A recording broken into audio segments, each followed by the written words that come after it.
December 7, 2023 నాడు ప్రభుత్వాన్ని మాకు వారు అప్పగించినప్పుడు ఉన్న అప్పు కాంట్రాక్టర్ల బిల్లులు కావచ్చు, కార్పొరేషన్ల పేర్ల మీద తీసుకున్న లోన్లు కావచ్చు, ఎఫ్ఆర్బిఎం పరిధిలో తెచ్చిన అప్పు కావచ్చు, అన్ని లెక్క కడితే 7,11,911 కోట్ల అధ్యక్ష.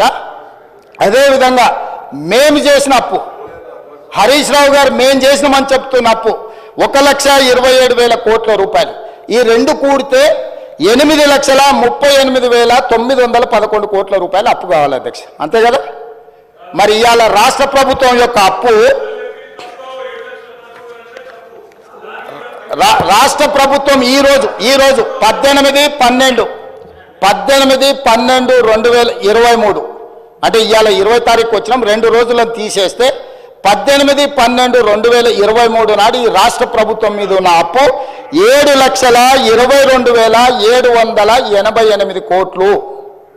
నేను అధికారికంగా ఈ సభలో లెక్క చెప్తున్నా, 18/12/2023 నాటికి తెలంగాణ రాష్ట్రంలో అన్ని 18/12/2024 అంటే 2 రోజుల క్రితం వరకు తెలంగాణ రాష్ట్రం మీద ఉన్న అప్పు 7,22,788 కోట్లు. నేను ఇప్పుడు తమరి ద్వారా వారిని అడుగుతున్న అధ్యక్ష, మేము 1,27,000 కోట్ల రూపాయలు అప్పు చేసి రాష్ట్ర ప్రజల నెత్తి మీద మేము మోపితే ఆ అప్పు 8,38,000 పైచిలుకు కోట్ల రూపాయలు ఉండాలి, 8,38,911 కోట్లు ఉండాలి.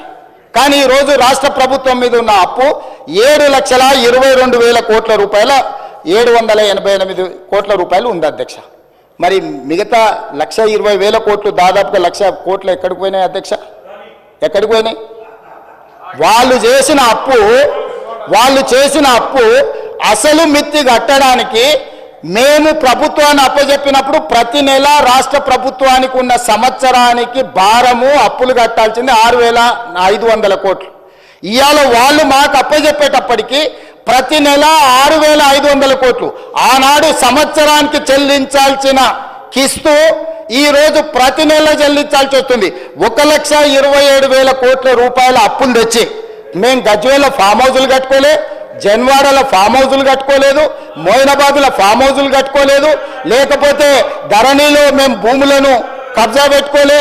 ఎక్కడికి పోయినాయి అధ్యక్ష? వాళ్ళు చేసిన పాపం, వాళ్ళు 10 ఏళ్ళ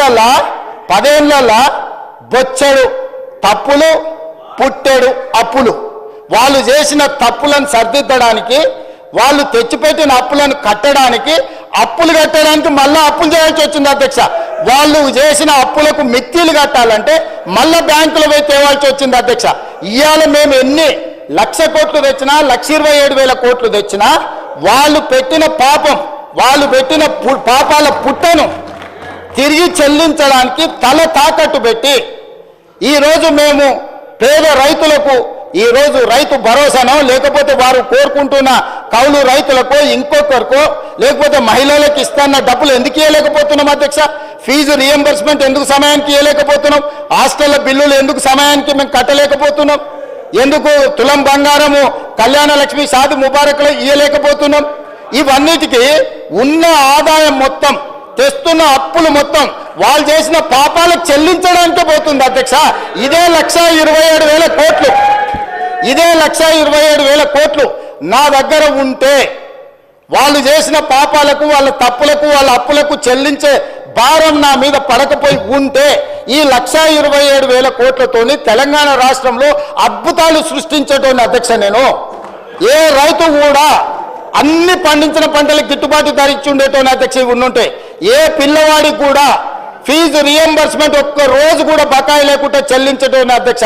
ఏ ఆరోగ్యశ్రీ మన హాస్పిటళ్లకు అక్బరుద్దీన్ ఓవైసీ గారు పదే కలిసి ఆరోగ్యశ్రీ బిల్లులు చెల్లించండి, హాస్పిటల్ బతకలేకపోతున్నాయి, డాక్టర్లు జీతాలకు ఇవ్వలేకపోతున్నాం అని చెప్తుంటే అడగక ముందే నెల అడ్వాన్స్ ఇచ్చి ఉండేటోని అధ్యక్ష.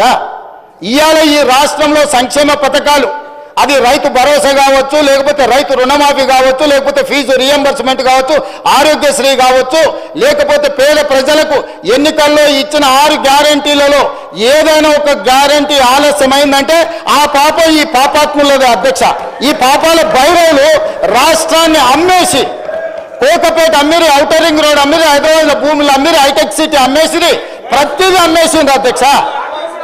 వైన్ షాపులు లాస్ట్కు మన మన ఏమంటారు మన మన మన బలహీనతను కూడా 6 నెలల ముందుగానే అమ్మేసుకున్నారు అధ్యక్ష వైన్ షాపుల పేర్ల మీద.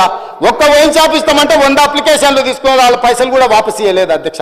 పాప ఏదో వ్యాపారం అవుతుందని వారు 50 వేలు కడితే 1000 కోట్ల రూపాయలు అవి కూడా కొల్లగొట్టి, అంటే వ్యసనాలు ఉన్న వాళ్ళను కొల్లగొట్టారు, వ్యాపారాలు చేసిన వాళ్ళని కొల్లగొట్టారు, 60 ఏళ్ళు మనం సృష్టించిన సంపదను కొల్లగొట్టారు, కాంట్రాక్టర్ల పేరు మీద కొల్లగొట్టారు, బ్యాంకుల పేరు మీద. అధ్యక్ష, ఏమైనా అప్పు తెచ్చుకుంటే మిత్తి అనేది అడుక్కుంటాం మనం, అరే తక్కువ చేయబా మిత్తి ఎట్లా ఇట్లా అయితే అని.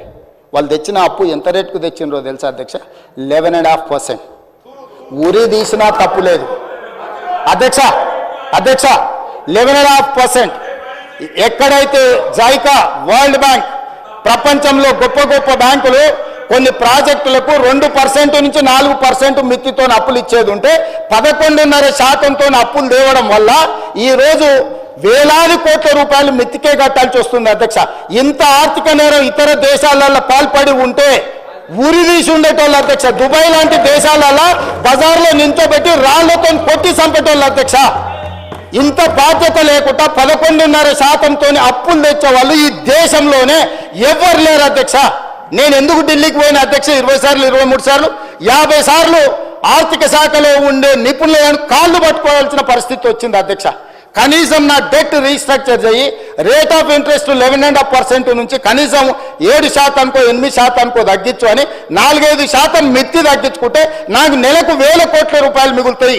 ఆ 1000 కోట్ల రూపాయలు ఏదైతే young India integrated residential schools, SC ST BC మైనారిటీలకు ఏవైతే రెసిడెన్షియల్ స్కూల్స్ ఇచ్చామని గొప్ప చెప్తున్నారు, ఒక్క స్కూల్ బిల్డింగ్ అనే కట్టిరా అధ్యక్ష. కోళ్ల ఫారంలో కోళ్ల బుట్ట కింద కోళ్ళను కమ్మినట్టు 4 రూమ్లలో 100,000